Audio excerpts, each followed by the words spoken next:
નકશા દોરેલો છે. આ છે આપણા ખેડા તાલુકાનો નકશો, આ છે આપણા ખેડા જિલ્લાનો નકશો અને આપણે આ છે આપણા ગુજરાત રાજ્યનો નકશો. હવે આપણે નકશાની અંદર આપણા ખેડા તાલુકામાં કયા કયા ગામ આવેલા છે, બરોબર ને? આની અંદર બતાવેલું છે. આપણું ગામ ક્યાં છે? ટીંબા. હવે આપણે આજુબાજુ ગામ કયું ગામ ક્યાં આવેલું છે બતાવેલું છે, બરોબર? કાજીપુરા, ત્યાંથી આગળ ગોગલા, ત્યાંથી આગળ મલાપુર, આપણે હાઈવે પર આગળ આવે છે ને કનેરા, સારસા, આ બાજુ દિલ્હી ટીંબાથી આગળ જઈએ તો હરિયાળા, આ બાજુ ખેડા, બરોબર ને? હવે તમે જુઓ આ જે બ્લુ કલરનો નકશો આપેલો છે, બ્લુ કલરનો નકશો આપેલો છે, એની આજુબાજુ પીળા રંગમાં તમને મેમદાવાદ તાલુકો, માતર તાલુકો, લસકોઈ તાલુકો અને પેલી બાજુ દ્વારકા તાલુકો એવું લખેલું છે, બરાબર ને? તો આ જે તાલુકા છે એ આપણા પાડોશી તાલુકા છે. શું છે? આપણું ઘર હોય એની આજુબાજુ આગળ પાછળ રહેતો હોય આપણા પાડોશી કહેવાય, બરોબર? તો આપણા ખેડા તાલુકાની આજુબાજુ મેમદાવાદ તાલુકો છે, માતર તાલુકો છે, લસકોઈ તાલુકો છે અને દ્વારકા તાલુકો, બરાબર? આ રીતે આ તાલુકા આપણા ખેડા તાલુકાના પાડોશી તાલુકા છે. હવે આ બાજુ છે અહીંયા આપણો ખેડા જિલ્લાનો નકશો છે. હવે તમે જુઓ, ભાઈ ચાલુ કરો. આ નકશાની અંદર હવે આ ખેડા જિલ્લાના નકશાની અંદર આપણને જુદા જુદા રંગથી દેખાય છે ને? તો આ જુદા જુદા તાલુકા છે. આપણો તાલુકો ક્યાં છે? જો આપણો પડોશી તાલુકો માતર, આ બાજુ મેમદાવાદ, એ રીતે આપણા જુદા જુદા ખેડા જિલ્લાના તાલુકા. આપણા ખેડા જિલ્લામાં કુલ 10 તાલુકા છે. ખેડા, માતર, વસો, મેમદાવાદ, નડિયાદ, ગોધરા, કથાર, કપોળ, ખાસા અને ગળતેશ્વર, બરોબર? આપણા ખેડા જિલ્લામાં કેટલા તાલુકા છે? 10. એમાં આપણો તાલુકો કયો?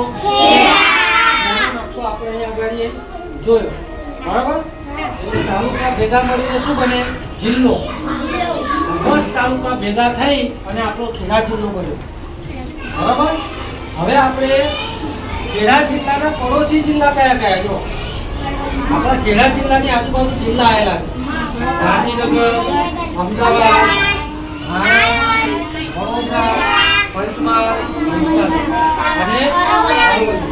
તમે જો આપણા કેટલા પાડોશી જિલ્લા થયા? અમદાવાદ, ગાંધીનગર, અરવલ્લી, મહીસાગર, પંચમહાલ, વડોદરા અને એટલે આ બધા આપણા પાડોશી જિલ્લા છે કે જે આપણા જિલ્લાની આજુબાજુ આવેલા છે. હવે જેમ તાલુકા ભેગા થઈને જિલ્લો બને એમ જિલ્લા ભેગા થઈને શું બને? રાજ્ય. એટલે આપણું ગુજરાત રાજ્ય. હવે તમે જુઓ અહીંયા જેમ દરેક તાલુકાના જુદા જુદા કલર હતા એટલે આપણને ખબર પડે. અહીંયા જુદા જુદા કલર કરેલા છે એટલે આ શું છે આપણને ખ્યાલ આવે કે આ ખેડા જિલ્લો છે, આ મહેસાણા છે, સાબરકાંઠા છે, બરોબર? આવી રીતે ગુજરાતની અંદર આ જેટલા પણ તમને જુદા જુદા કલર દેખાય છે એ બધા જુદા જુદા જિલ્લા છે.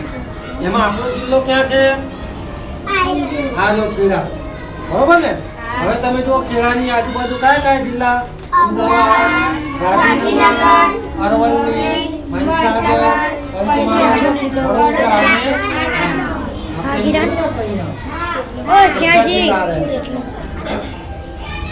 હવે તમે જો આપણા રાજ્યની જેમ આપણું ગુજરાત રાજ્ય છે એવી રીતે બીજા પણ રાજ્ય છે. હવે ગુજરાતની આજુબાજુ પાડોશી રાજ્યો કયા કયા? જો રાજસ્થાન, મધ્યપ્રદેશ અને મહારાષ્ટ્ર. ગુજરાતની આ બાજુ જે આપણને દેખાય છે એ રાજ્ય નથી, પાકિસ્તાન એ દેશ છે. ભારત ગુજરાતની સરહદને પાકિસ્તાન દેશની સરહદ આપણને પડે છે. બરોબર ને? એટલે આ પાકિસ્તાન દેશ છે આવે. અને આ બાજુ રાજસ્થાન રાજ્ય છે, આ બાજુ મધ્યપ્રદેશ છે ને નીચે મહારાષ્ટ્ર. એક બાજુ આપણને દરિયો પણ છે. એ શું છે? દરિયો. શું છે? તો આ રીતે ગામડા ભેગા થઈને તાલુકો બને, તાલુકા ભેગા થઈને જિલ્લો બને, અને જિલ્લો ભેગો થઈને રાજ્ય બને, અને આવા ઘણા બધા રાજ્ય ભેગા થઈને શું બને? દેશ બને. બરોબર? રાજસ્થાન, મધ્યપ્રદેશ, મહારાષ્ટ્ર, ગુજરાત, તામિલનાડુ, ઉત્તર પ્રદેશ, બિહાર, ઝારખંડ, આસામ, આવા બધા જુદા જુદા રાજ્યો છે આપણા. તમે 6, 7, 8 જશો ને એટલે તમને આ ભણવાનું આવશે ભારતનું નામ. એ રીતે બધા રાજ્યો ભેગા થઈને ભારત દેશ બને, અને દેશ ભેગા થઈને વિશ્વ બને. ખ્યાલ? એટલે તમે રોજ આ સીડી અહીંથી ચડો છો, ઉતરો છો, પણ આ બધી આપણને નજર હોતી નથી. ખેડા જિલ્લાના 10 તાલુકા છે. 10 તાલુકાના નામ આપણને આવડવા જોઈએ. ગુજરાતના આ જિલ્લા છે, આમાં આપણો જિલ્લો ક્યાં છે? આપણા જિલ્લાની આજુબાજુ કયા કયા જિલ્લા છે? આપણા રાજ્યની આજુબાજુ કયા કયા રાજ્યો છે?